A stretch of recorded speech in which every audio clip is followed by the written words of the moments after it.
అట్లా కాకుండా ఒక ప్రొఫెషనల్ అప్రోచ్ గానీ వెళ్తే మాత్రం డెఫినెట్ గా స్టాక్ మార్కెట్ లోనే ఎక్కువ రిటర్న్స్ వస్తాయి కూడా. సో ఇప్పుడు ఇది ఇది బాటమ్ అవుట్ అయిందని అనుకోవచ్చా, లేకపోతే ఇంకా కూడా స్కోప్ ఉందా sir? Small and mid cap కానీ లేకపోతే లార్జ్ క్యాప్ కానీ? లార్జ్ క్యాప్ లో అయితే కొంచెం స్లోగా స్టార్ట్ చేయమంటానండి, బయింగ్ స్టార్ట్ చేయమంటాను. లార్జ్ క్యాప్ స్టాక్స్ లో స్లోగా బయింగ్ స్టార్ట్ చేయమంటాను. మిడిల్ స్మాల్ క్యాప్ లో మళ్ళీ ఒక బౌన్స్ పెరుగుతాయి, పెరిగి మళ్ళీ పడవచ్చేమో. బట్ అదే చెప్పాను కదండి, మిడిల్ స్మాల్ క్యాప్ లో అన్నిటి అవాయిడ్ చేయకూడదు అండి. క్వాలిటీ స్టాక్స్ లో ఆల్రెడీ కొన్ని నష్టాలు ఉన్నా, 20% నష్టం ఉన్నా, 30% నష్టం ఉన్నా కూడా హోల్డ్ చేయండి. సో స్టాక్ మార్కెట్ అంటే ఇదంతా మామూలేనే, సాధారణమే. కొత్తగా వచ్చిన వాళ్ళకి ఇది ఎందుకు పడుతున్నాయి అంటారు. పెరిగినప్పుడు ఎలా పెరిగాయి, అబ్నార్మల్ గా పెరిగాయి కదా, ఆబ్వియస్ గా పడినప్పుడు ఇదే విధంగా ఉంటుంది. ప్లస్ ఇంకోటి ఏంటంటే మనకి ప్రైస్ ఎలా ఉంటుందంటే అండి, స్టాక్ మార్కెట్ లో ఇప్పుడు బయర్ సెల్లింగ్ పెద్దగా సెల్లింగ్ అవసరం లేదు. బయర్ లేకపోతే ఆటోమేటిక్ గా స్టాక్ పడిపోతుంది. ఈ రోజు అదే జరుగుతుందండి. భారీ సెల్లింగ్లు, బాస్కెట్ సెల్లింగ్లు లేకపోయినా కూడా కొంచెం మార్కెట్ పడంగానే మిడిల్ స్మాల్ క్యాప్ లో బయర్ ఎవరు ఉండలేదు, భయపడిపోతున్నారు.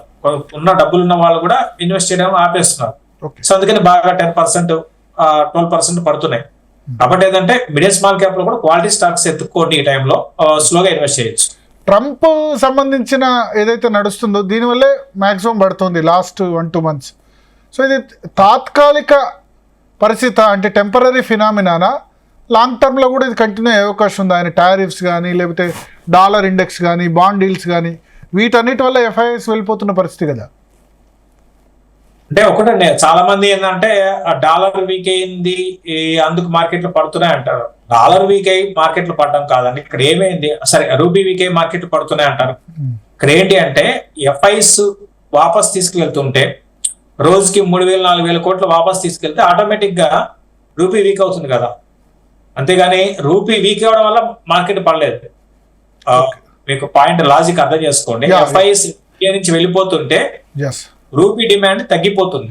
ఆబ్వియస్ గా అందరూ అప్పుడు మన మీడియాలో ఏం చూస్తున్నామంటే రూపీ వీక్ అయిపోతుంది కదా, ఆ మార్కెట్ పడుతున్నాయి అంటారు. అది కాదు కారణం. కారణం ఏంటి అంటే ఎఫ్ఐఎస్ ఇక్కడ నుంచి ప్రాఫిట్ బుక్ చేసుకుంటారు. అది ఫస్ట్ కారణం. ఇంకా మీరు ట్రంప్ గురించి చెప్పారు, బట్ టెంపరీగా మనకి ఈ భయాలు ఉండొచ్చు, కానీ లాంగ్ టర్మ్ మాత్రం ట్రంప్ అంటే మనకి యుఎస్ కి మనకి రిలేషన్స్ బాగుండే అవకాశాలు ఉంటాయని నేను అనుకుంటున్నాను. రీజన్ పరంగా చెప్పాలి అంటే వేరే ఆప్షన్ లేదండి. ఎందుకంటే ఇప్పుడు చైనా అంటే అందరూ దూరం పెట్టేశారు. కాబట్టి అమెరికా మనకి ఇండియా ఫస్ట్ నుంచి మంచి రిలేషన్స్ బాగున్నాయి. సో ఇప్పుడు వస్తున్న ఈ టారిఫ్ కానివ్వండి, ఇటువంటి ఈ వీసాకి సంబంధించి కొన్ని ఇష్యూస్ ఏవైతే ఉన్నాయో ఇవి టెంపరీ అనుకుంటాను. మళ్ళీ లాంగ్ టర్మ్ లో ఖచ్చితంగా యుఎస్ మన మీద ఆధారపడాల్సిన అవసరం ఉంటుంది. ఎందుకంటే ఇప్పుడు ఇక్కడ ఈ రోజు ఉన్న ఇక్కడ వాళ్ళ కంపెనీస్ ఏవైతే ఉన్నాయో, అటు బీబీఓ కావచ్చు, తర్వాత కేబిఓ కావచ్చు, తర్వాత అదర్ టెక్నాలజీ బేస్డ్ కంపెనీస్, వాళ్ళకి ఇక్కడ చాలా కాస్ట్ తగ్గుతుంది. సో ఇదే పని యూఎస్ లో చేయాలంటే చాలా కాస్ట్ పెరిగిపోతుంది. అదొకటే కాదండి, చాలా బిజినెస్ రిలేటెడ్ మనకి యూఎస్ కి చాలా సంబంధాలు బాగా ఎక్కువ ఉన్నాయి. కాబట్టి ట్రంప్ మనల్ని దూరం అయితే చేసుకోరు. ఇదంతా కూడా టెంపరీయే. లాంగ్ టర్మ్ లో డెఫినెట్ గా మనకి మళ్ళీ ఇండియాకి అమెరికాకి మంచి సంబంధాలు ఉంటాయని అనుకుంటున్నాను. సార్ ఒకటి అంటే చివరిగా చెప్పండి, ఒక కామన్ ఇన్వెస్టర్కి ఇప్పుడు ఈ సమయంలో లాస్లో ఉన్న పోర్ట్ఫోలియో చాలా లాస్లో ఉన్న వాళ్ళకి మీరు ఇచ్చే సజెషన్ ఏంటి? స్టే ఇన్వెస్టెడా, లేకపోతే కొంచెం సిప్ మోడల్ చేయాలా, లేకపోతే చాలా ఇప్పుడు 30-40% లాస్లో ఉన్నవాళ్ళు ఒక స్టాక్లో మిడ్ క్యాప్ స్మాల్ క్యాప్లో దాన్ని యావరేజ్ చేయొచ్చా ఎట్లా? అది ఆ స్టాక్ అని బట్టి ఉంటుందండి. అది మంచి స్టాక్ అయింది అనుకోండి, ఖచ్చితంగా యావరేజ్ చేయమని చెప్తారు. సో ఫర్ ఎగ్జాంపుల్ బాష్ ఉంది, బాష్ కూడా రీసెంట్ గా పడింది, దాన్ని కొనుక్కోవచ్చు అండి, యావరేజ్ చేసుకోవచ్చు. సో ఆ విధంగా స్టాక్ ని బట్టి ఉంటుందండి. అన్నిటికీ ఒకే మంత్రం కాదు. అదే విధంగా జైడస్ లైఫ్ కానివ్వండి, జైడస్ వెల్నెస్ కానివ్వండి, ఇటువంటివన్నీ కూడా పడ్డాయి. వీటిలో మీరు ఇంకా కొనుక్కుంటూ పోండి, మీకు భయం ఏం లేదు. ఫ్యూచర్ అంతా కూడా బాగుంటుంది. స్టాక్ ని బట్టి ఉంటుంది, అంతేగాని అన్ని కంపెనీస్ ఒకటే విధంగా చెప్పలేము. ఓకే, సో ఓవరాల్గా ఇండియా గ్రోత్ ప్రాస్పెక్ట్స్ ఎట్లా ఉంటాయి నెక్స్ట్ 3 yearsలో? స్టాక్ మార్కెట్ పరంగా అయినా లేకపోతే ఈ విధంగా అయినా లాంగ్ టర్మ్ ఇన్వెస్టర్స్ అయితే భయపడాల్సిన అవసరం లేదా? కొంతమంది ఏం చెప్తున్నారంటే ఇంకా 2025, 26, 27 కూడా స్టాక్ మార్కెట్ నెగటివ్ రిటర్న్ ఇవ్వచ్చు, 3 సంవత్సరాలు కూడా నెగటివ్ రిటర్న్ ఇవ్వచ్చు, ఇట్లా భయపెడుతున్న పరిస్థితి ఉందా? నిజంగా ఆ సిచ్యువేషన్ ఉందా? అంత హై వాల్యుయేషన్స్ ఉన్నాయా Indian markets? India mid and small cap ఉన్నాయండి. మిడ్ అండ్ స్మాల్ క్యాప్ బాగా హై వాల్యుయేషన్స్ ఉన్నాయి, అందులో డౌట్ లేదు. బట్ 3 years కూడా నెగటివ్ రిటర్న్ ఇవ్వచ్చా మిడ్ అండ్ స్మాల్ క్యాప్ లో? 25, 26, 27 3 సంవత్సరాలు ఇన్వెస్ట్ చేసిన నెగటివ్ రిటర్న్ ఇచ్చే పరిస్థితి ఉందా మిడ్ అండ్ స్మాల్ క్యాప్ లో?